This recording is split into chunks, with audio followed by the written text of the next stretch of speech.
আমার হাজবেন্ডের পেনশনের কাজের জন্য ওনার সঙ্গে আমার চট্টগ্রাম আসতে হয়েছিল। তো চট্টগ্রাম আসার পথে গ্রিন ভিউ রিসোর্টে আমরা যখন রাতে নামি, তখন গ্রিন ভিউ রিসোর্টের ভেতরে যাওয়ার পরে একটা বুয়া আমার হাতে একটা টিস্যু ধরে দেয়। বুয়াকে বললাম, দাও খালা। বুয়া এত খুশি হলো যে মনে হলো তার সঙ্গে কেউ এরকম ভালো করে কথা বলেনি।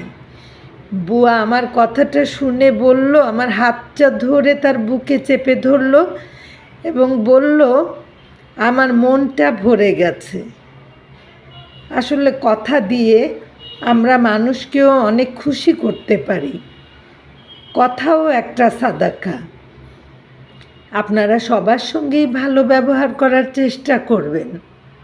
সে হোক না ছোট কাজ করুক, যেই হোক, আমরা যেন সবাই সবার সঙ্গে ভালো ব্যবহার করতে পারি। দিন শেষে আমরা সবাই মানুষ।